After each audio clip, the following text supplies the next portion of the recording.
دیکھو جو لوگ جس طرف ہے نا وہ چھلکا ہے، اصل و گودا تصوف ہے، تصوف اصل دین تصوف میں۔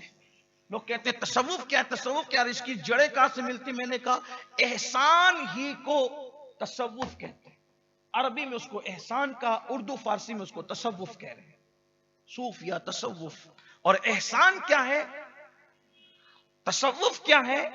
لوگ جو بات کرتے ہیں سطحی باتیں کرتے ہیں، اور اہل تصوف اس کی ڈیپ میں بات کرتے ہیں۔ یعنی لوگ اگر تصوف سے دور ہو جائیں تو لوگ گمراہی کی طرف جا سکتے ہیں، لیکن اہل تصوف اگر وہ علم کے تقاضوں کے ساتھ تصوف کی طرف ہیں تو وہ بہت دین کے اصل مغز تک، گودے تک پہنچے ہوئے۔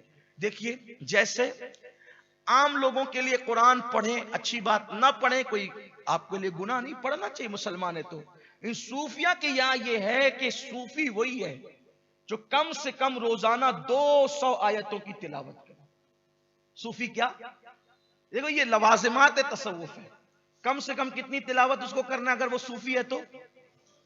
لیکن آج کل تو صوفی کا مطلب ہی کچھ اور ہے، جتنے من بھائے اتنی انگوٹھیاں پہن لیجئے، آسان ٹائٹل ہے، پھر کوئی مخصوص کلر کا، کوئی کالا کپڑا پہن لے، کوئی پیلا پہن لے، کوئی ہرا پہن لے، کوئی لال پہن لے، ٹھیک ہے، کچھ باڑ بڑھ جائیں، کچھ بڑے بڑے امامے بن جائیں، یہ تصوف ہے۔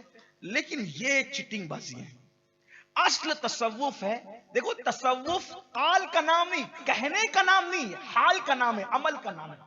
تصوف تھیری نہیں ہے، تصوف پریکٹیکل ہے، یہ ہے۔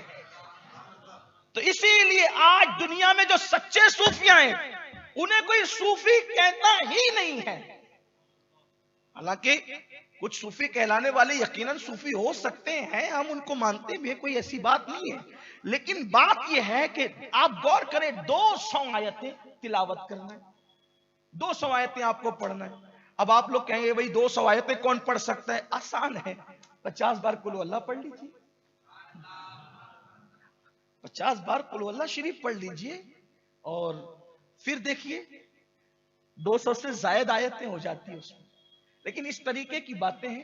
پھر اس طرح سے ایک دن روزہ رکھے، ایک دن کھانا کھائے، یا پھر پیر جمعرات رکھے، 13 14 15 رکھے، یا اگر یہ نہیں رکھتا یا نہیں رکھ سکتا تو پھر اتنا کھائے۔ دیکھو صوفیہ کی تعلیم، کھانے کو تم کھاؤ یہ جائز ہے صوفیہ کے یہاں، کھانے کو تم کھاؤ یہ نور بنے گا، اگر تم کھانا کھاؤ گے تو نور بنے گا، اور کھانا تم کو کھانے لگے تو وہ ظلمت بنے گا، اندھیرا بنے گا۔ اب کھانے کو میں کھا رہا ہوں یا کھانا مجھے کھا رہا ہے، کیا پہچان ہے؟ یہ بھی تو پہچان ہونی چاہیے۔ کھانے کو میں کھا رہا ہوں، کھانا ہوں تو کھانے کو میں کھا رہا ہوں، صوفیہ کہتے ہیں اس کی پہچان یہ ہے کہ تمہاری کمر درست رہے عبادت کرنے کے لیے، بس اتنا ہی کھاؤ، اس سے زیادہ نہیں کھانا۔ اس سے زیادہ کھایا تو گویا کہ کھانا تم نے نہیں کھایا بلکہ کھانے نے تم کو کھایا، اور جس کو کھانا خود کھانے لگے پھر وہ تو مردار ہی ہے، کیونکہ زندہ چیز تھوڑی کھائی جاتی ہے۔ بھئی کون سی چیز کھاتے ہیں؟ مردار کھاتے ہیں نا، جو مر جاتا ہے یا مار ڈالتے ہیں۔ اگر مردار سے مراد یہ نہیں جسے شریعت مردار کہتی ہے، یعنی جس کو ذبح کر کے آپ نے مار ڈالا ہے، مری ہوئی چیزیں ہی تو کھاتے ہیں آپ، زندگی کوئی چیز تو نہیں کھاتے۔ بکری ذبح کر کے کھاتے ہیں، مار کے کھاتے ہیں، مچھلی ذبح کر کے کھاتے ہیں، مار کے کھاتے ہیں، یہی ہے نا۔ اسی طریقے سے سبزی بھی جو ہے جب تک وہ اپنے جڑ سے وابستہ ہوتی ہے زندہ رہتی ہے، جڑ سے نکال لی جاتی ہے وہ مر جاتی ہے، تو اس کو بھی تو جڑ میں رکھ کر کے آپ نہیں کھاتے نا، اس کو بھی تو پکا کر کے کھاتے ہیں۔